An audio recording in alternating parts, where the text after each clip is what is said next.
Assalamualaikum warahmatullahi wabarakatuh. Alhamdulillahirabbil alamin. Wa bihi nasta'inu ala umurid dunya waddin. Asyhadu an la ilaha illallah wa asyhadu anna Muhammadan abduhu wa rasuluh. Allahumma salli ala sayidina Muhammad wa ala alihi wa sahbihi ajma'in. Amma ba'd. Ibu bapak, saudara-saudara sekalian yang saya hormati, sama kita ketahui bahwa sampai saat ini di hari 22 Ramadan kita masih di tengah-tengah wabah dan ada kecenderungan belum bisa diatasi. Karenanya salah satu ikhtiar dari kami untuk menginformasikan, berbagi pengalaman, berbagi ilmu tentang apa saja ikhwal yang berkaitan dengan wabah ini, termasuk apa cara menghindarinya. Kalau pernah terpapar, bagaimana caranya? Nah, ini kita akan berbagi informasi. Dan saya yakin informasi yang saya akan sampaikan, kami sampaikan ini adalah informasi yang kompeten dari orang-orang yang memang bekerja di ilmunya. Bersama saya, Bapak Profesor Dr. Andi Idrus Paturusi dan Dr. Arif PhD. Mudah-mudahan suatu waktu ilmu yang diberikan kepada murid dapat bermanfaat buat orang lain, dan bersyukur kalau bisa bermanfaat pada saat guru kritis. Amin. Dan ini terbukti di tempat ini. Subhanallah.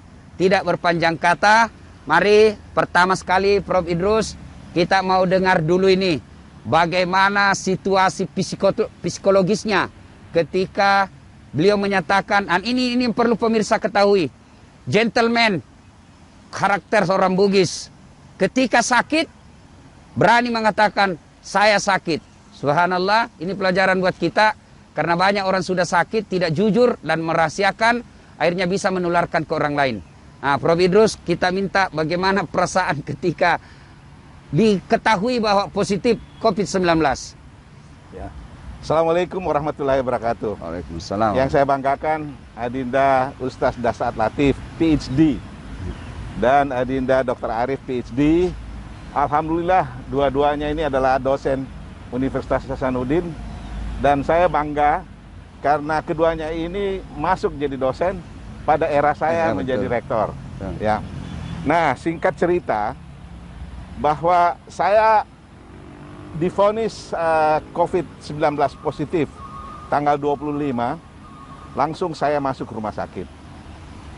Kronologisnya saya kira ini semua dirasakan oleh orang yang di ruang isolasi, adalah stres yang luar biasa, karena kita pikir bagaimana keluarga, apakah mereka juga terpapar, bagaimana teman-teman, dan bagaimana diri kita sendiri, karena kalau kita lihat di media, itu endingnya kan banyak yang innalillahi wa inna ilaihi rajiun. Nah, semuanya itu terpikirkan. Tapi sebagai orang yang kena dan kebetulan sebagai seorang dokter, saya berpikir bahwa daya tahan tubuh itu perlu. Walaupun masuk itu stres, dan perlu diketahui, stres yang berlebihan itu menurunkan daya imun seseorang. Jadi ini pesan buat teman-teman yang lain, kalau kita misalnya sudah didiagnosa, kemudian masuk di rumah sakit dan diisolasi, kita buang rasa stres itu, dan kemudian bagaimana caranya kita meningkatkan daya tahan tubuh kita itu, saya kira banyak jalannya. Yang pertama, pada orang yang terpapar itu nafsu makan biasanya berkurang. Tetapi pesan saya, kalau ada yang masuk, harus memaksakan diri untuk makan makanan yang bergizi. Saya waktu masuk itu setiap hari, tiap pagi, walaupun susah masuk, saya konsumsi telur setengah matang 2 biji. Kemudian roti, kemudian perbanyak buah, dan protein yang tinggi. Nah, di samping itu, tentu kita mengkonsumsi obat-obat yang meningkatkan imunitas tubuh. Saya kebetulan pada waktu itu, nanti barangkali Dr. Arif secara detail menyampaikan protokol pengobatan pasien COVID-19. Tapi suplemen saya dapat, yang pertama PSP, itu saya dikirimin Prof. Karnen. Prof. Karnen ini adalah ahli alergis dan ahli imunologi di Jakarta. Itu saya konsumsi. Kemudian ada beberapa vitamin C dosis tinggi. Itu pun saya konsumsi, di mana semuanya itu berfungsi menstimulasi imun kita. Jadi merangsang agar supaya imunitas kita bertambah. Ya. Nah, juga yang perlu, yang saya lakukan itu, setiap pagi saya kumur air hangat campur garam. Nah, sebetulnya, walaupun itu bukan pasien, silahkan, itu sehat. Karena apa? Virus itu mati di situasi asin, Dan apalagi panas, ada hangat. air panas hangat.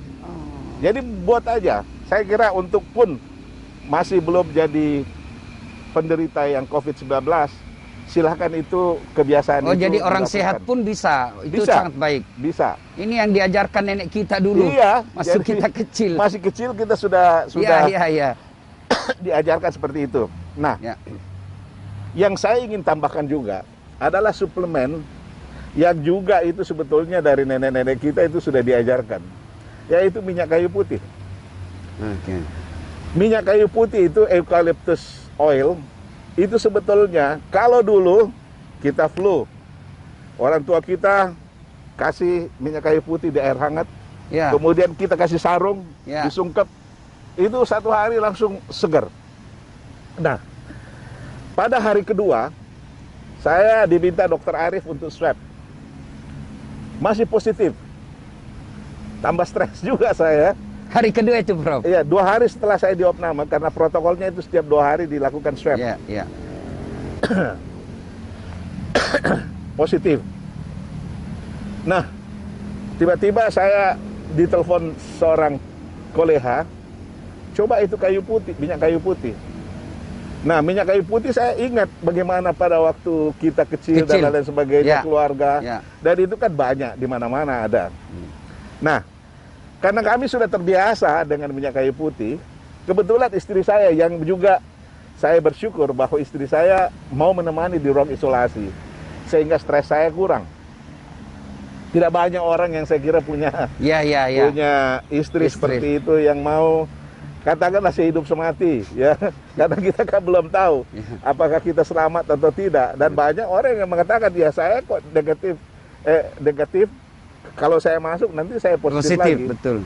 Tapi alhamdulillah masuk. Nah, ada minyak kayu putih. Nah, coba mana itu minyak kayu putih?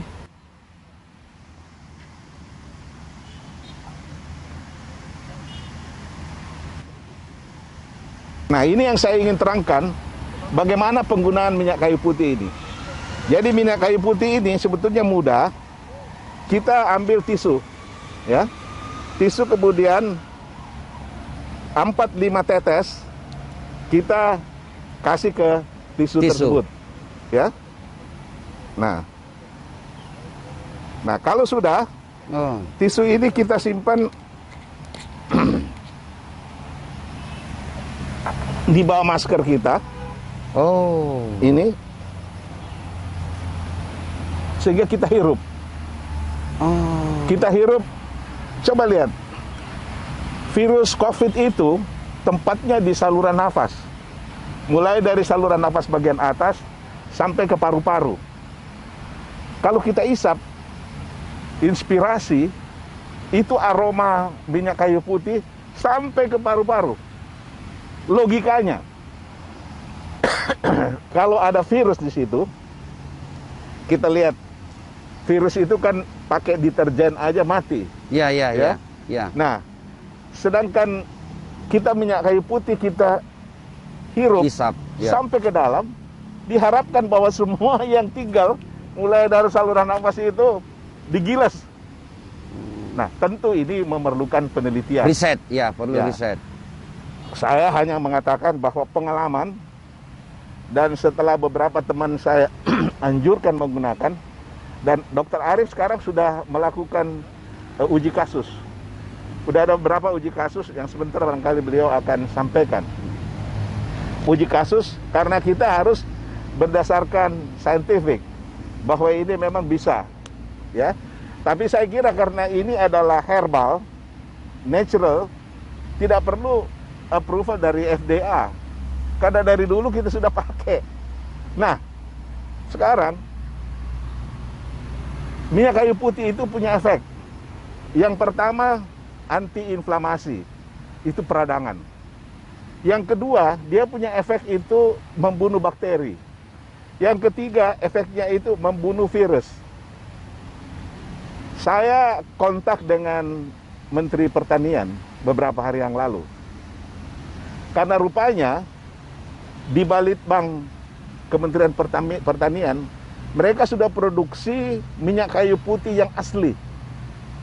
Nah, ini yang kita mau kalau sudah produknya ada, nanti akan kita barangkali gunakan sebagai uji coba untuk uji klinis. Apakah memang itu memang berdampak Terhadap positif virus. terhadap virus itu atau bagaimana? Oleh karena penelitian yang ada di Balitbang, karena mereka sudah punya virus influenza dulu, mereka sudah punya virus flu burung. Itu mereka sudah coba kultur dan kemudian dikasih minyak kayu putih, mati itu virus. Nah, sekarang cuman apakah sudah bisa COVID-19 virus ini dikultur? Ini sementara. Apa itu dikultur, Prof? Jadi itu virus. Ya. Dikasih masuk di dalam media. Kemudian ditumbuhkan. Nah, kalau dia sudah tumbuh, ya, dan tidak bisa virus mati, harus virus hidup. Sehingga bisa dilakukan percobaan. Percobaan itu kalau dia sudah tumbuh, simpelnya bahwa kita kasih Minyak kayu oil putih. eucalyptus oil. Nah, kita lihat apakah virusnya mati atau tidak. Kalau dia mati, saya kira ini penemuan yang luar biasa. Ya, ya.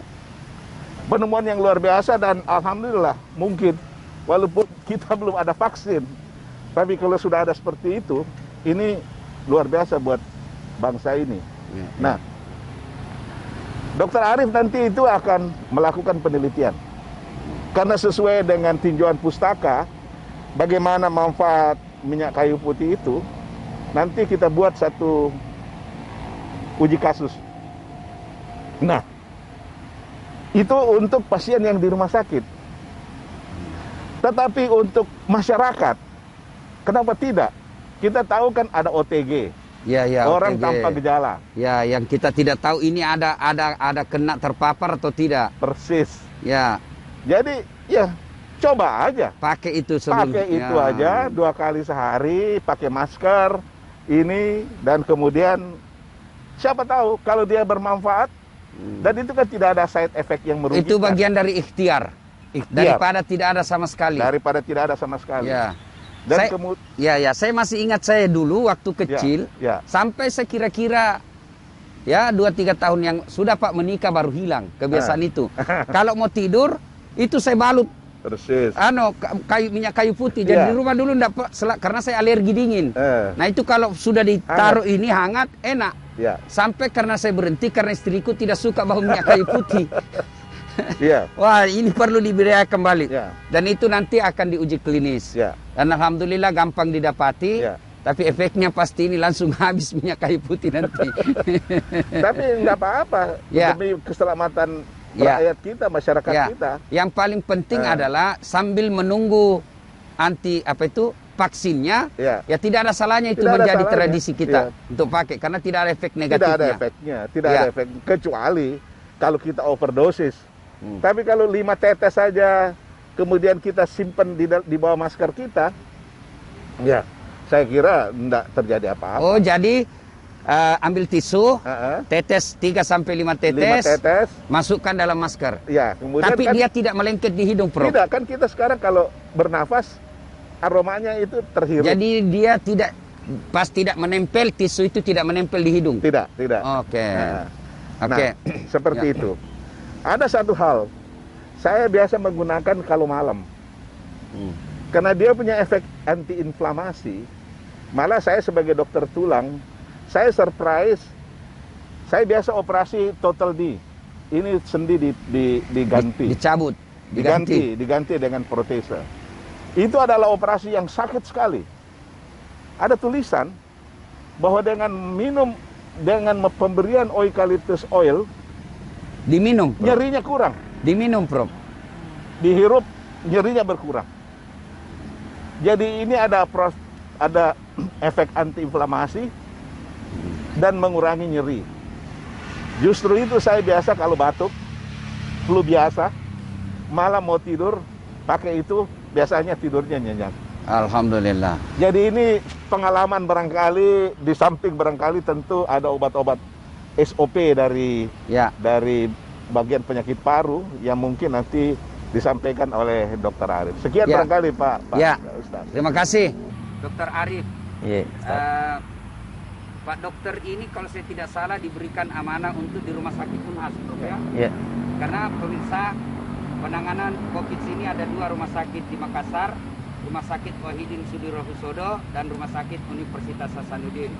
Bapak Dr. Arif inilah yang diberikan amanah untuk menindak, menangani orang-orang yang positif COVID-19. Nah, spesialis paru. Dok, ini kan kita ini seperti saya, lihat orang sakit saya menghindar, jauh saya takut. Nah, ini justru kita, Pak Dokter, orang sakit didatangi. Nah, gambaran psikologisnya bagaimana, Prof? Terima kasih. Belum Prof saya. Pak Dokter Arif Santoso. Oke, makasih. Ya memang kita sebagai dokter secara umum ya, memang tugas kita di situ, tanggung jawab kita di situ. Jadi apakah itu kasus emergensi atau non emergensi, yang kita harus siap secara psikologis maupun fisik maupun fisiologis. Kebetulan saya memang sejak mahasiswa berkisah sedikit Ustaz. Saya memang berguru sama beliau, mentor saya di emergensi. Saya dulu di ketua tim mantan medis. Pernah satu saat, saya masih ingat sekali, waktu bencana kemanusiaan di Ternate, Halmahera. Jam 7.30, saya baru bangun dari asrama medika. Teman saya telepon, kasih tahu, Arif, Profesor telepon. Beliau waktu itu WD3, kedokteran, wakil dekan 3. Disuruh telepon balik, beliau langsung saya telepon. Bilang kasih instruksi, Arif, kamu ketua TBM, hari ini siapkan 5 orang. Ini ada Hercules mau berangkat ke Ternate jam 8, siapkan 5 orang. Siap, Prof. Waktu itu Makassar lagi banjir besar tahun 99. Jadi saya akan mengumpulkan 5 orang, pas setengah 8 kita berangkat ke Ternate, pada saat Ternate lagi perang waktu itu. Jadi memang kita sudah terbiasa dengan hal seperti itu. Bencana dan lain sebagainya, kita memang sudah terbiasa seperti itu. Jadi ini pun seperti itu. Kebetulan ini bencananya adalah virus yang pandemik, yang menginfeksi seluruh masyarakat dunia. Nah, tentu apalagi saya sebagai ahli paru, tentu saya harus siap. Ya, karena ini khusus memang paru. Di situ memang intinya. Tapi memang pada saat saya mendengar beliau positif dan kemudian masuk, maka saya membutuhkan mental tersendiri sebenarnya. Psikologisnya berbeda. Maka saya ya tentu kita harus berusaha maksimal, siapapun yang sakit ya, tapi ya tentu karena beliau guru saya, mentor saya, jadi saya harus bagaimana, apalagi beliau termasuk dalam usia yang beresiko, gitu kan. Jadi tentu saya harus betul-betul berhati-hati, tapi tetap menerapi sesuai dengan guideline atau protokol yang kita percaya, yang kita alami, yang kita ikuti. Gitu. Terus protokolernya, kalau SOP-nya orang yang misal saya tes ternyata dinyatakan positif, apa protokolernya itu? Positif, kalau tentu kita lihat gejalanya seperti apa dan faktor resikonya seperti apa. Makanya waktu beliau dinyatakan positif, saya bilang, Prof, kalau saya rawat saja, karena mengingat beberapa hal yang memang kita jadikan pertimbangan. Kemudian dengan berbagai macam pemeriksaan yang saya memastikan bahwa beliau itu dalam kondisi yang apakah ringan, sedang, atau berat, atau bagaimana. Karena kenapa? Beberapa kasus, banyak kasus, kalau terlambat, ada beberapa kasus yang kita bikin serial pemeriksaan CT scan-nya, selang 2 hari, itu memberatnya sudah 2 kali, 3 kali lipat. Jadi memang kasus ini, kalau dari pengalaman saya, kalau kita deteksi dengan baik, dengan cepat, masuk dalam gejala yang ringan, insya Allah Bisa sembuh. sembuh. Sudah berapa persen tingkat kesembuhan di Rumah Sakit Unhas? Alhamdulillah kita sudah 100 pasien kita rawat dan 100% sembuh. Yang alhamdulillah. Oh, jadi Tidak ada yang meninggal, alhamdulillah sampai sekarang tidak ada yang meninggal. di Unhas, Di Rumah Sakit Unhas, ya. Karena protokolernya itu yang penting cepat Ya, penanganannya. betul. Oh, alhamdulillah. Jadi dari kasus positif yang kita rawat, alhamdulillah 100% sembuh. Ya, jadi luar biasa. Semua yang masuk dinyatakan positif, alhamdulillah 100% sembuh, dan alhamdulillah tidak ada yang wafat. Nah, ini dengan izin Allah, Insya melalui Allah, tangan insya Allah. para dokter dan ahli medis yang ada di Rumah Sakit Unhas, luar biasa. Nah, untuk itu kira-kira terapinya kalau bisa disampaikan ke publik. Ya, tentu terapinya kita ikuti apa yang memang pernah dilakukan di Cina. Jadi memang ini karakter virus ini memang aneh gitu ya. Dulu kita pernah punya flu burung atau avian influenza. Itu kemudian kita pernah punya SARS, pernah punya MERS-CoV. SARS dan MERS-CoV ini memang satu turunan dengan COVID sekarang. Jadi mungkin saya bisa sampaikan bahwa virus corona ini itu sudah ada dari tahun 1200. 1200. Bermutasi, berubah, mengupdate diri dan terusnya sampai menjadi MERS, CoV, sampai menjadi ke SARS, dan terakhir menjadi COVID. Itu awalnya dipercaya dari kelelawar. Kelelawar yang kemudian sebagai induk semang awalnya di kelelawar, kemudian dia menyebar karena sebenarnya perilaku manusia sendiri, memburu kelelawar, memakannya dan lain sebagainya, kemudian di Wuhan, Cina sana, ya kan. Nah, akhirnya setelah menginfeksi manusia, ternyata dia menyebar ke manusia. Mungkin berbeda dengan flu burung. Flu burung tidak terbukti menginfeksi manusia ke manusia. Yang ada adalah unggas ke manusia. Jadi begitu unggasnya dimatikan, kasusnya tepat selesai. Nah, khusus ini COVID ini Medianya bisa manusia ke manusia ke manusia. Jadi bisa saling menularkan. Terapinya, sekarang banyak sekali trial karena ini virus baru yang ditemukan akhir tahun 2019. Jadi terapinya pun banyak hal. Obat anti HIV pun dicoba, obat malaria dicoba, ya, kemudian obat yang dipakai untuk flu burung pun sekarang dipakai sebagai terapi. Jadi di dunia manapun sekarang itu banyak uji coba obat-obatan, termasuk salah satunya sampai ke plasma, terapi stem cell dan sebagainya. Tapi di sini yang saya mau sampaikan bahwa kasus yang mencapai kondisi kritis, yaitu tadi, kalau kita bisa menemukan kasusnya dengan cepat dan kita terapi, maka dia tidak akan, insya Allah tidak akan jatuh ke kondisi kritis apalagi meninggal. Yang biasa kondisi seperti itu adalah kalau dia terlambat diketahui. Nah, kalau saya seperti itu memang biasanya angka kematiannya tinggi, resiko kematiannya. Nah, kalau penelitian-penelitian yang ada men-setting ke kasus-kasus yang kritis, itu mungkin persentase sangat kecil sebenarnya. Yang sebenarnya berbahaya itu adalah orang-orang yang OTG ini, orang tanpa gejala, yang bisa positif tapi dia berkeliaran kemana-mana.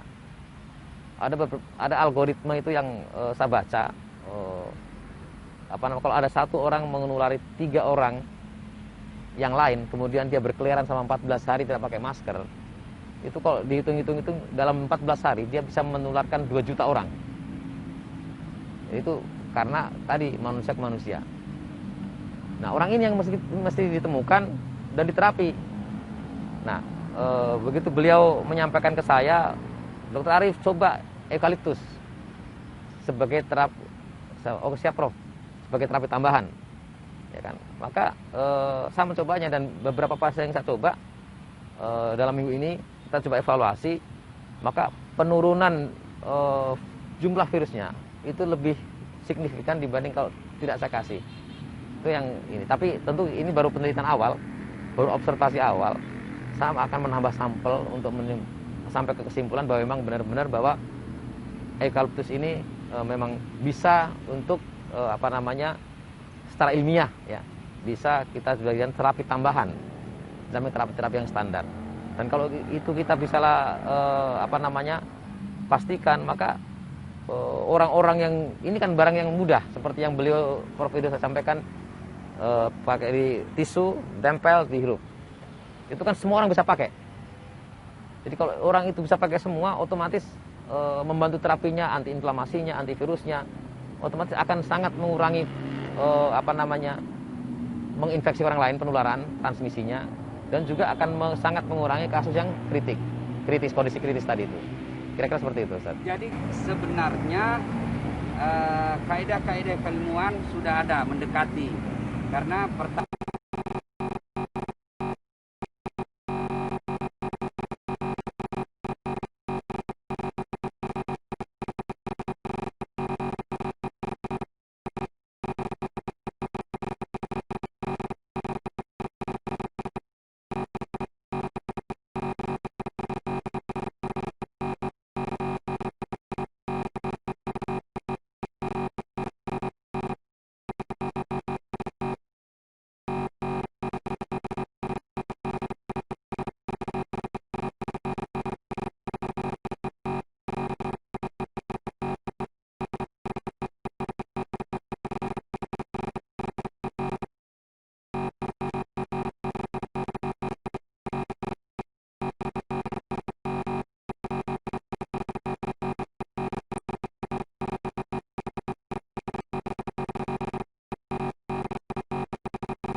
Artinya gini, Ustaz, sebenarnya sampai sekarang tidak ada terapi pasti untuk virus ini, belum ada. Vaksin juga belum ada. Semua terapi yang kita berikan ke pasien itu adalah sama dengan semua itu rumah sakit. Sifatnya masih trial, yang kemudian dilakukan di Wuhan, dilakukan di negara lain berhasil. Tapi yang lain ditambahkan dengan obat ini, pas obat ini, dosisnya sekian, itu sekarang banyak sekali versi yang beredar. Nah, saya sendiri sebagai dokter paru, saya mengikuti terapi yang direkomendasikan oleh perhimpunan kami, Perhimpunan Dokter Paru Indonesia. Itu terapi yang standar yang kita yang saya pakai di Rumah Sakit UNHAS. Hanya beberapa dosis, misalkan ada obat yang saya lakukan, saya menggabungkan antara obat quinolone dengan obat macrolide misalkan. Itu yang sebenarnya di guideline itu pilihan, gitu kan. Saya menggabungkan dan alhamdulillah hasilnya signifikan. Kemudian termasuk vitamin C juga, dan tentu yang paling utama adalah tadi kita lebih aktif untuk menemukan kasusnya. Itu. Makanya sekarang rumah sakit yang melakukan screening untuk menemukan kasus positif dengan swab itu Rumah Sakit UNAS. Jadi kita perbanyak itunya, kita temukan kasus yang lebih awal, kemudian kita periksa kemungkinan apakah pasien ini memberat atau dalam kondisi berat atau tidak. Dari pemirsa yang saya hormati, memang sampai sekarang ini belum didapat vaksin untuk COVID-19 ini. Tapi tidak berarti bahwa orang yang terpapar tidak ada peluang untuk sembuh. Berdasarkan dari dua informasi yang kita dengar tadi, bahwa terutama dari Dr. Arif, peluang untuk sembuh apabila cepat ditemukan kasusnya, cepat ditangani. Berarti hikmahnya, pemirsa yang saya hormati, tidak ada salahnya kalau ada tes gratis ataupun berbayar dan tidak seberapa, Anda mampu membayarnya, teslah. Ya, supaya apa? Supaya kalau Anda tertular, cepat ditangani dan peluang sembuh ada. Dan yang paling penting, tidak menularkan ke orang banyak. Nah, ini yang penting. Informasi penting ini harus kita sebarkan ke orang lain. Kemudian, sama Prof. Idrus dan Pak Dr. Arif, saya melihat media-media sosial, saya baca, Prof. Ada wilayah-wilayah tertentu yang kemudian melonggarkan lagi PSBB dan penerbangan. Sebagai seorang ahli medik, bagaimana opininya, Prof? Pendapat Prof soal ini? Jadi begini, kadang-kadang ada kebijakan yang kita keluarkan, tapi kita tidak konsisten dan kita tidak komitmen mengenai kebijakan itu. Nah, seperti sekarang, coba lihat gambar di Cengkareng sekarang. Orang numpuk, duduk di pesawat berdekat-dekatan. Kalau secara ilmiah, secara medis, teorinya kan salah. nggak tahu yang sebelah saya ini OTG atau apa. Barangkali orang tanpa gejala tapi dia carrier, bawa virus. Setelah itu kalau jumlah penumpang di pesawat 100 orang, mungkin bisa 50% yang kena. Sampai lagi di tempat tujuan, ketemu keluarga, menyebar lagi. Jadi saya juga nggak habis pikir bahwa sudah ada keputusan yang diputuskan yang kira-kira bisa memutus mata rantai, dilonggarkan lagi, dan sangat longgar. Sedangkan PSBB saja itu kelihatan, itu tidak maksimal. Kita lihat PSBB ada, tetapi orang di mana-mana berkeliaran. Nah, ini kan jadi masalah. Kita berdoa lah, semoga ya ada jalan seperti itu. Tapi kalau secara teori kita lihat, saya bukan ahli epidemiologi, tapi kalau nanti kita tanya orang-orang epidemiolognya, ini suatu hal yang tidak betul. Ini bisa menambah rantai penularan. Nah, itu yang saya katakan tadi, mudah-mudahan Tuhan mengizinkan, Allah mengizinkan apa yang kita sekarang lagi teliti, bahwa dengan eucalyptus oil itu kita sosialisasikan kepada masyarakat banyak. Mudah-mudahan itu bisa sebagai preventif, mencegah supaya tidak penyebaran itu tidak. Saya diskusi sama Dr. Arif, coba kita evaluasi. Setelah misalnya Makassar sekarang kan epicentrum. Pusat. Ya, kita adalah yang terbesar di luar Jawa. Ya, kalau misalnya wali kota menginstruksikan, mensosialisasikan, saya kira dengan kita setelah pertemuan ini, barangkali masyarakat bisa lebih mengetahui, lebih paham. Dan kalau itu diterapkan, kita lihat setelah 2 bulan, 1 bulan, ada efek enggak? Kalau ini bisa melandai, berarti walaupun belum melalui laboratorium, laboratorium kita sekarang sudah lakukan juga uji klinis di rumah sakit. Tapi harapan kita lah, harapan kita mudah-mudahan ini bisa sebagai jalan keluar, sehingga rantai penularan ini bisa diputuskan. Oke. Dr. Arif, sama bagaimana pendapat Pak Dokter dengan makin dilonggarkannya PSBB? Bapak ini sebagai orang yang menjadi, boleh dikata korban, kalau semakin lebar, berarti semakin banyak yang ketemu dengan Pak Dokter. Ya, gimana pendapat Pak Dokter dengan ini makin adanya wacana melonggarkan kembali PSBB? Sebenarnya prinsipnya kan jelas, Ustaz. Kalau mau ini kasus selesai, satu, temukan kasusnya sebanyak-banyaknya. lakukan uji diagnosis yang sesuai untuk menemukan kasusnya sebanyak-banyaknya. Yang kedua, kalau sudah ketemu, maka diterapi. Terapinya termasuk isolasi. Itu adalah bagian dari manajemen terapinya. Isolasi, apakah itu mandiri atau di rumah sakit. Gitu kan.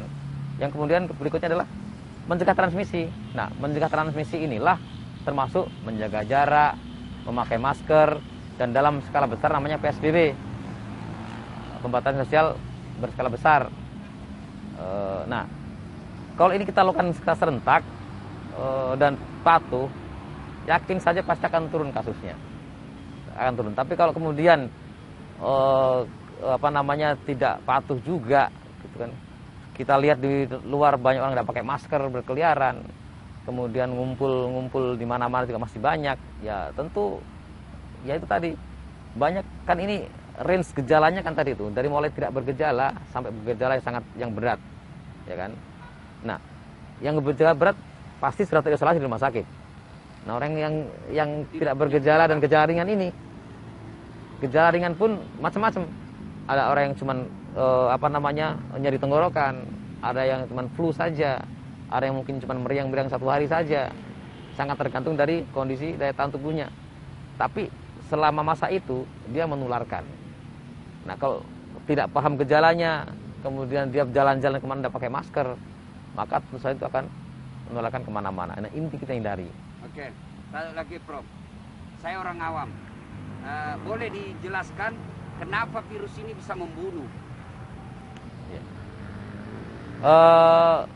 Kalau misalkan jumlah virusnya banyak, kemudian dia menginfeksi paru-paru dalam skala yang luas, maka oksigen itu tidak bisa masuk ke dalam tubuh. Intinya di situ. Orang gagal napas itu karena oksigen tidak bisa masuk ke dalam paru-paru. Masuk ke dalam paru-paru, tapi dia tidak bisa masuk ke dalam pembuluh darah. Kan nanti oksigen itu begitu dari paru-paru akan ditransfer ke pembuluh darah, diedarkan ke seluruh tubuh, masuk ke otak, ke jantung dan lain sebagainya. Nah, pada saat ini kantong udara, oksigen masuk di sini, kemudian ini pembuluh darah di sini. Nah, dia terhambat di sini. Di sini ada penghambatnya. Ya, karena ada lendirnya, karena ada inflamasi di sini. Jadi tidak bisa oksigen itu tertransfer dengan cepat ke sini. Dia akan tertahan di sini. Jadi berapapun oksigen kita kasih di sana, dia sampai di sini saja. Jadi meskipun kita bernapas masuk oksigen, ya, masuk ke paru-paru, tapi masuk paru-paru tidak bisa mendistribusi ke seluruh komponen ya, tubuh yang membutuhkan paru-paru. Karena oksigen termasuk otak. Ya, karena istilah difusi. Masuk ventilasinya bagus sampai di sini, tapi ini pada saat ini pembuluh darahnya yang mengangkut oksigen cuma sampai di sini saja, tidak sampai di pengangkutnya. Berarti virus ini dia merusak, dalam arti kita bahasa awam ya. Dia paru-paru ini dia rusak kita paru-paru atau ada zat yang dia bawa? Dia merusak paru-paru dalam bentuk inflamasi tadi itu. Apa itu inflamasi? Peradangan. Okay. Ya, peradang karena ada lendir. Peradangan, kemudian peradang itu memproduksi lendir banyak. Lendir itu yang akhirnya menutupi lapisan paru-paru tadi itu. Oke. Nah, itu lagi ada yang selalu kita dengar, kita orang awam ini, bahwa yang paling sulit untuk sembuh adalah usia senja. Apa pengaruhnya itu, Dok? Ya karena gini, manusia secara normal itu kemampuan paru-paru maksimal itu di sekitar usia 24-25. Begitu sudah lewat itu, secara otomatis dia akan turun. Kemampuannya. Apalagi kalau sudah perokok. Merokok lebih drastis turunnya. Ada penyakit paru yang sebelumnya makin drastis turunnya. Ada penyakit jantung dan sebagainya, maka kemampuannya juga akan menjadi terpengaruh. Nah, kalau sudah seperti itu, ditambah dengan tadi sedikit saja, maka dia akan menjadi sangat berat. Makanya tadi orang-orang dengan istilahnya komorbid itu orang-orang yang punya penyakit sebelumnya, apakah jantung, apakah penyakit gula, ya, kemudian penyakit paru-paru TBC misalkan, atau penyakit kanker dan lain sebagainya, itu dia akan sangat rentan untuk menjadi berat dibanding dengan orang yang normal. Ya. Gitu. Satu lagi, Prof. Dokter Arif, apakah ada tips mudah bagi masyarakat awam untuk memelihara paru-parunya supaya paru-paru ini bisa maksimal. Oke. Yang pasti satu, olahraga. Olahraga paling bagus adalah jogging, renang untuk kemampuan paru-paru. Renang paling bagus. Ya. Kemudian kita di paru-paru itu ada namanya senam paru sehat. Senam paru sehat itu dalam keadaan normal biasanya kita buat di sini, termasuk di pelatarannya UNAS ini setiap minggu. Jadi kalau misalkan, tapi ini kan off ini sekarang. Dalam keadaan normal silahkan gabung. Kita juga berencana mau buat senam paru sehat di Car Free Day apa semua. Cuma nanti kita masih bertahap. Mudah-mudahan. Ya. Itu memang benar-benar senam yang didesain untuk kesehatan paru. Makanya orang-orang yang penyakit paru seperti asma, kemudian istilahnya PPOK, kalau ikut itu, insya Allah kemampuan parunya akan pulih. Artinya akan lebih baik, ya, dibanding kalau tidak ikut. Ya. Jadi, saya ulang, ada 2 tips. 1, olahraga, dan olahraga yang paling tepat untuk paru adalah renang. Subhanallah, inilah sehingga saya ambil pelajaran lagi. Kenapa olahraga yang disunahkan Nabi adalah renang? 1, karena memang menyembuhkan paru-paru, dan ini paru-paru sangat vital bagi kehidupan manusia. Dan subhanallah, yang kedua, bersyukur karena berenang ini tidak perlu banyak modal. Datang saja Pantai Losari, Gusung, selesai, tidak perlu bayar. Di mana kita bisa ketemu. Nah, kemudian yang kedua, senam paru. Insya Allah setelah wabah ini berlalu, Universitas Hasanuddin selalu ada senam paru. Nah, karena waktu yang sangat terbatas, saya ingin menyampaikan beberapa hal dari tinjauan agama. Tadi tinjauan medis. Nah, tinjauan agama. Ilmu mengatakan bahwa orang terserang ini sangat susah sembuh. Tapi alhamdulillah Allah punya kuasa. Orang mengatakan bahwa yang tua usia di atas 60 tahun sangat susah untuk sembuh. Dengan izin Allah Prof Idrus sembuh. Dan faktanya Prof Idrus dinyatakan positif, tapi istri dan anak-anak beliau negatif. Berarti ada unsur X di dalamnya. Kenapa Allah memilih Prof Idrus? Karena Allah ingin memberikan pelajaran berharga bahwa guru suatu saat akan membutuhkan muridnya. Sehingga penyakit yang namanya takabur dan sombong harus disingkirkan oleh orang-orang yang punya ilmu. Karena ilmu kita terbatas. Yang kedua, hikmah dari ini semua, bahwa kita harus mengikuti kaidah-kaidah sunnatullah. Apa kaidah sunnatullah itu? Kembali hidup bersih. Dan Islam mengatakan, Nabi sudah menjelaskan kebersihan an-nasaufatu minal iman. Kebersihan adalah sebagian dari iman. Maka salah satu resep agar terhindar dari ini adalah hidup bersih. Dan yang ketiga, alhamdulillah di bumi Indonesia Allah hadirkan begitu banyak minyak kayu putih. Terserah merek apa, minyak kayu putih. Tidak ada salahnya saat ini pemerintah fokus untuk menggelontorkan dana ataupun perhatian, melakukan riset, memberikan support kepada akademisi, universitas-universitas melakukan penelitian. Yang keempat, kita untuk masyarakat awam. Ayo segera kalau ada duit ataupun ada pengujian gratis, datanglah.